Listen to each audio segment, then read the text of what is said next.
Bismillahirrahmanirrahim. Assalamualaikum warahmatullahi wabarakatuh. Pada kesempatan kali ini saya akan memperlihatkan bentuk-bentuk surat pemberitahuan. Nah, jika di video part 2, part 1-nya saya sudah menjelaskan apa itu surat pemberitahuan, kemudian jenis-jenis surat pemberitahuan, jenis-jenis formulir surat pemberitahuan PPh orang pribadi tahunan. Berikut juga ada lampiran SPT 1721A1 dan 1721A2. Nah, untuk yang pertama yaitu SPT 1770SS atau sangat sederhana. Jadi bentuknya seperti ini. Kemudian yang pertama yaitu ada identitas pajak, kemudian ada keterangan pajak penghasilannya, kemudian di bagian yang kedua ada bagian penghasilan dikenakan PPh final dan yang dikecualikan dari objek pajak. Kemudian ada daftar harta dan kewajiban. Kemudian dilanjut dengan pernyataan. Kemudian untuk formulir SPT 1770S atau sederhana. Nah, untuk SPT 1770S ini didahului dengan formulir induk. Jadi di formulir induk ini terdiri dari yang pertama ada identitas, ada NPWP, kemudian nama wajib pajak dan lainnya. Kemudian di bagian pertama, ini bagian A, ada penghasilan neto, kemudian penghasilan kena pajak, kemudian ada PPh yang terutang, kemudian ada keterangan apakah PPh-nya ini harus dibayar atau dipungut sendiri, kemudian ada keterangan kredit pajak, dan ada keterangan PPh yang kurang bayar atau lebih bayar, dan dilanjut juga dengan pernyataan. Nah, lanjut lagi untuk lampiran satunya. Nah, lampiran satunya ini terdiri dari penghasilan neto dalam negeri lainnya, kemudian penghasilan yang tidak termasuk objek pajak, kemudian ada daftar pemotongan pemungutan PPh oleh pihak lain dan PPh yang ditanggung pemerintah. Nah, ini kalau di bagian A, penghasilan neto dalam negeri lainnya seperti bunga, royalti, sewa, hadiah, dan lain-lain. Kemudian di bagian B ada penghasilan yang tidak termasuk objek pajak. Di sini ada bantuan atau sumbangan, warisan. Kemudian bagian C, di sini ada daftar pemotongan atau pemungutan PPh oleh pihak lain dan PPh yang ditanggung pemerintah. Kemudian di lampiran 2, di sini di bagian A tetap ya didahului dengan NPWP dan nama wajib pajak. Nah, di bagian A ini ada penghasilan yang dikenakan PPh final atau bersifat final. Kemudian di bagian B ada harta pada akhir tahun. Di sini ada keterangannya, nama hartanya apa, tahun perolehan, harga perolehan, dan keterangannya. Kemudian di bagian C ada kewajiban pada akhir tahun. Kemudian bagian D daftar susunan anggota keluarga. Nah, dilanjut lagi di lampiran berikutnya ada lembar perhitungan pajak penghasilan terutang bagi wajib pajak yang kawin dengan status perpajakan suami istri pisah harta dan penghasilan atau istri yang menghendaki untuk menjalankan hak dan kewajiban perpajakannya sendiri. Nah, ini lampiran-lampiran berikutnya. Jadi untuk formulir SPT 1770S ini seperti ini bentuknya. Kita lanjut lagi untuk formulir SPT 1770. Nah, sama dengan SPT 1770S, ini didahului dengan formulir induk ya.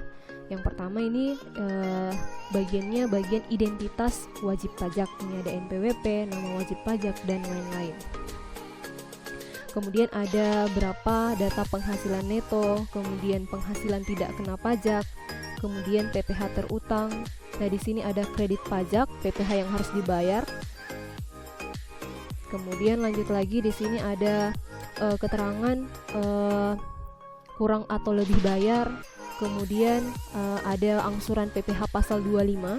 Sebentar, ada di lampiran akhir. Kemudian ada lampiran-lampiran, di sini ada checklist lampiran-lampirannya. Kemudian ada pernyataan. Nah, lanjut lagi untuk halaman 1, lampiran 1. Nah, ini bagian A-nya terdiri dari penghasilan neto dalam negeri dari usaha atau pekerjaan bebas bagi wajib pajak yang menyelenggarakan pembukuan. Nah, datanya seperti ini. Kemudian untuk halaman 2, 1770. Di sini ada bagian B, penghasilan neto dalam negeri dari usaha atau pekerjaan bebas bagi wajib pajak menyelenggarakan pencatatan. Jadi ada jenis usahanya, dagang, industri, jasa, pekerjaan bebas, dan usaha lainnya.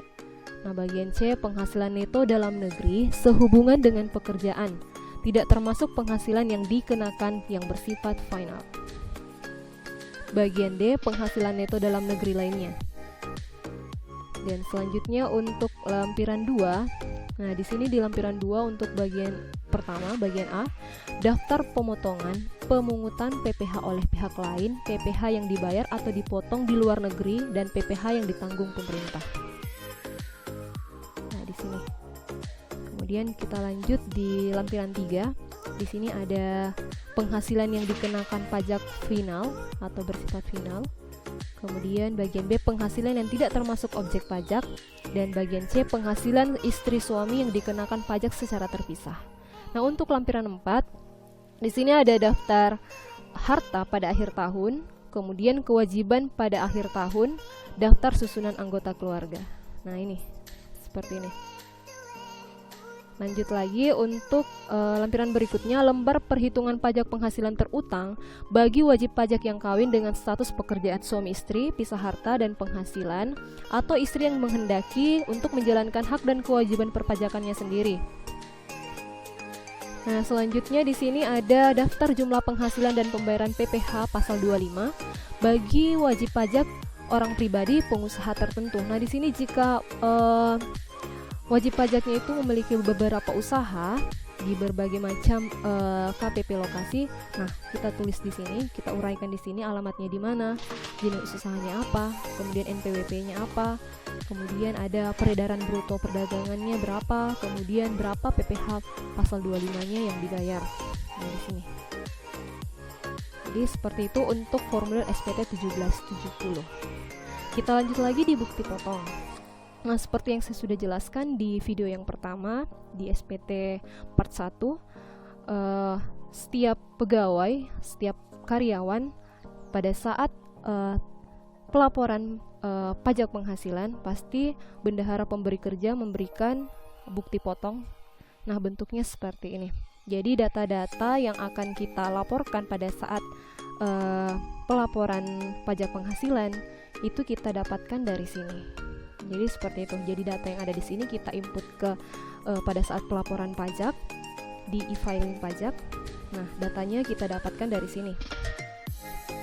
Bukti pemotongan pajak penghasilan pasal 21 bagi pegawai tetap atau penerima pensiun atau tunjangan hari tua, jaminan hari tua berkala. Nah, seperti ini. Kemudian 1721A2 seperti ini bentuknya. Untuk yang membedakan 1721A1 dan A2, di sini ada cuman variabel penghasilannya saja. Kemudian untuk 1721A1 digunakan untuk karyawan, kemudian untuk 1721A2 digunakan untuk yang PNS. Jadi seperti itu untuk materi surat pemberitahuan, bentuk-bentuk surat pemberitahuan dan bukti potong. Semoga dapat dimengerti dan video ini dapat bermanfaat. Sekian, assalamualaikum warahmatullahi wabarakatuh.